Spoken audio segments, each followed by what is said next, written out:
සුබ දවසක් ඔයගොල්ලන්ට මම බන්ධනාගාර දෙපාර්තමේන්තුවේ 33 වසරක් සේවය කරලා දැන් විශ්‍රාම ගොස් සිටින බන්ධනාගාර ජ්‍යෙෂ්ඨ බන්ධනාගාර සැරියන් සාජන් නැත්නම් මම බන්ධනාගාර කාර්යභාර නිලධාරී විදියට හිටියා. මේ කාලය තුලදී මම සිරකරු දහස් ගාණක් සමග කතා කරලා තියෙනවා.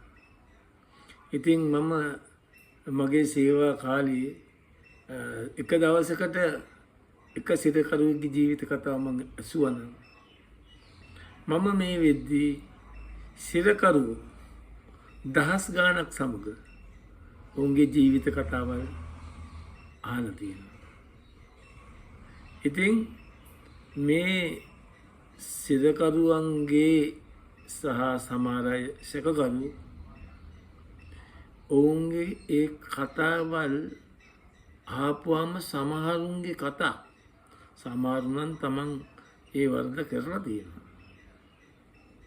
හැබැයි නීතියට කොටු වෙලා සැකකාරයෙක් විදියට වරදක් කරන්නේ නැති අයත් මේ දඬුවමට පත්වෙච්ච අවස්ථාවල් තියෙනවා. නීතිය මකුළු දලක් නම් මේ මකුළු දලේ පැටලෙන්නේ කවුද? බඹරු දෙබරු මේකෙන් දැලෙන් කඩාගෙන යනවා. මැසි මදුරුව තමයි මකුළු දලේ පැටලෙන්නේ. ඉතින් මැසි මදුරුව විතරයි පැටලෙන්නේ. බඹරු දෙබරු කඩන් ගියා. මේ කාල සීමාව තුළම සමහරු දේශපාලන බලය, තමන්ගේ නිල බලය, ධන බලය, මෙර බලය, පිරිස් බලය, එක එක පැතිවලින් ආගමික පැතිවලින් තියෙන බලය පාවිච්චි කරලා ඒගොල්ලෝ මේ නීතියේ තිබෙන ආවරණයක් කරගෙන ඒගොල්ලෝ මොකද අධිකරණයට ගෙනියන්න ඉස්සෙල්ලා පොලිසියෙන් තමයි නඩු දාන වගන්ති අනුවම නඩු වෙනස් වෙනවා. කුඩු පැකට් එකක් සන්තකයේ තබා ගැනීම කියන වරද එකක්, කුඩු පැකට් එකක් ජාවාරම් විදියට දැම්මොත් අර 50 වගන්තිය ගන්නවා කියලා කියන්නේ දඬුවම වෙනස්. ජාවාරම් වුණොත් ඒ කියන්නේ වෙළඳාම වුණොත් ඒකට මහාධිකරණයෙන් අප ගන්න ඕනේ කුඩු පොඩ්ඩකට. කුඩු පොඩ්ඩක් සන්තකේ තබාගෙන බීමත්ව කියලා කිව්වොත් ඔහුට තින් තල ගෝයා කබර ගෝයා කරන න්‍යාය තියෙනවනේ. පුළුවන් සමහර පොලිස් නිලධාරීන්වත් මහා පරිමාණයේ ජාවාරම් කරන අයට සල්ලි දීලා ගන්න. දේශපාලඥයන්ව පුළුවන්. රජයක කෙරෙන්න ඕනේ. සමහර ජනාධිපතිවරුන්ගේ නම් මැති ඇමතිවරුන්ගේ නම් පිටිපස්සේ හිටියේ කවුද? පිටිපස්සේ හිටියේ පාතාලයේ සහ මේ නීති විරෝධී ව්‍යාපාරිකයෝ. ඉතින් ඒක නිසා අද රටේ අපරාධ වැඩි වුණා. හිරේට යන්න ඕනේ මිනිස්සු එළියේ. එළියේ ඉන්න ඕනේ මිනිස්සු හිරේ සමහරු. මේ හිරගෙවල් වල දැන් ඉන්න සෙනඟ ගත්තාම ඇත්තටම ඉතින් අර ලොකු අපරාධ කරපු කට්ටිය කොටසක් ඉන්නවා. සාමාන්‍ය අපරාධ කරපු අර බයික මත් කොඩු පැකට් එකක් අහුවෙච්ච මිනිස්සු තමයි ගොඩක් ඉන්නේ. ඉතින් මත්කුඩු පැකට් එකක් අල්ලපුම බී බොණ්ඩ පුරුදු වෙච්ච මිනිස්සයා ඒ මිනිස්සයා ඒ මතට ඇබ්බැහිලා තියෙන්නේ. එයා ඒකේ ලොකු වර්ධකාරයෙක් නෙමෙයි. ඔහු ඒ මත්ද්‍රව්‍ය වලට පුරුදු වෙච්ච නිසා ඔහු වහල් වෙලා දැන් තියෙන එකට. ඔහුගේ ඇඟ ඉල්ලනවා. ඒකින්ද ඔහු ඊළඟ පැකට් එකක් ගහන්න තමයි වැඩ කරන්නේ. ඔහුට ගැලවෙන්න බෑ මේකට. ඔහු ලෙඩෙක්. ඔහු රෝගියෙක්. ඔහු මානසික රෝගියෙක්. ශාරීරික රෝගී තත්ත්වයක ඉන්නේ. ඒකට උන්ට ශාරීරික සහ මානසික ප්‍රතිකාර ලබා දුන්නාම සුව වෙනවා.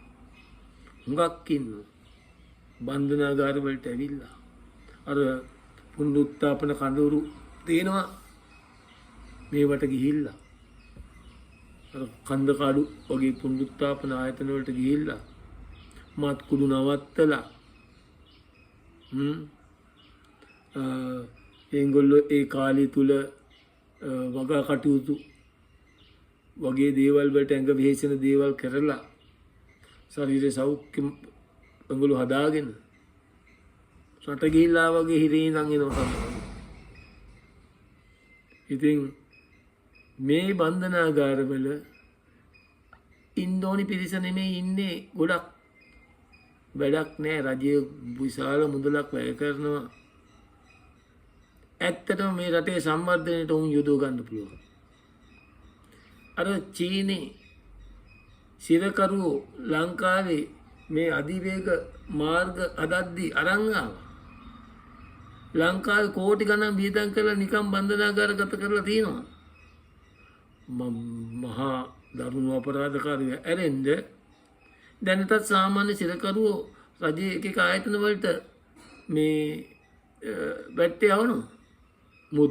මුද්‍රණාලයට අර බණ්ඩාරනායක සම්මන්ත්‍රණ ශාලාවට නාරා ආයතනයට මෝටර රට ප්‍රවාහන කොමසාරිස් කාර්යාලයට ඒ වගේම මුදල් අමාත්‍යාංශයට මේ එක එක ආයතන වලට දැන්ටත් යවනවා මේ නිදහස් වෙන්න කිට්ටු සේරකාරයෝ නිලධාරියෙක් එක්ක. ඉතින් ඔවුන් වැඩ කරනවා. ඒ වගේම අර ගොවිතැන් කටයුතු කරන්න ඔය වැලිකඩ බන්ධනාගාරේ ඇරිය සේරකාරයෝ හොඳ අස්වැන්නක් කොන්ගෙන දුන්නා. හොඳ දක්ෂයෝ ඉන්නේ. හොඳ ගොවියෝ. හොඳ විදුලි කාර්මිකයෝ. හොඳ මේසන්ලා. හොඳ වඩුවෝ. හැම පැත්තෙම උපරිම දක්ෂතාවයේ තියෙන මිනිස්සු. හොඳට මහන්න පුළුවන් අය. ඔවුන් හිරගේ ඇතුලේ පුදුම නිර්මාණ කරනවා. සබන් කැටෙන් කපන දේවල්. ලීයකින් ලීයක් කරන් කපන දේවල් කැටයන්. මේවා මේ රජයට පුළුවන් මේගොල්ලන්ගේ උපරිම මේ දායකත්වය මේ රටේ සංවර්ධනයට යොදා ගන්න පුළුවන්. මේගොල්ලන්ව ගන්න පුළුවන් රට මේ අපේ රට සංවර්ධනය කරන්නට මේ එළියට මොන්ට සිර දඬුවම දෙන්න පුළුවන්. මේ හිරගෙදර තියෙන මේ තදබදිය අඩු වෙනවා. එතකොට 5000ක් තියෙන හිරගයක 2500ක් හිටියනම් එකට එකක් අඩු වෙලා ඊටු 2500 පොඩි දඬුවම් තියන අය මේ රටේ කුසි කර්මාන්තය නගා සිටුවන්ට පොල් ප්‍රශ්න තියෙනවා රටේ. මේ ව්‍යාපෘති පටන් ගන්න පුළුවන්. මේ ගොවිතැන් වල දක්ෂ මිනිස්සු ඇයි මේ හිරගයකට කොටු කරලා තියෙන්නේ? ඒගොල්ලෝ මේ රටේ සංවර්ධනයට යෙදුවොත් මේ රට දියුණු කරන්න පුළුවන්. රාජ්‍යය මේ බන්ධනාගාර වලට කෝටි ගණන් මේ මහජන මුදල් වියදම් කරන්නේ නවතිනවා. නිකම් බොරුවට කන්න බොන්න දිදී හිරේක තියන් හිටියා කියලා ඇති වැඩක් වෙන්නේ. මම යෝජනා කරන ඉදිරියේදී අතිගරු ජනාධිපතිතුමාට මේ වැඩ පිළිවෙල මම හිතනවා එතුමා මේ වැඩ පිළිවෙල මම හදලා තිනවා. ඒක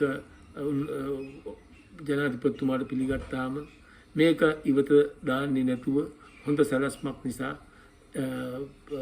ඒකට හොඳ යහපත් ප්‍රතිචාරයක් දක්වයි කියලා මම හිතනවා. ස්තුතියි.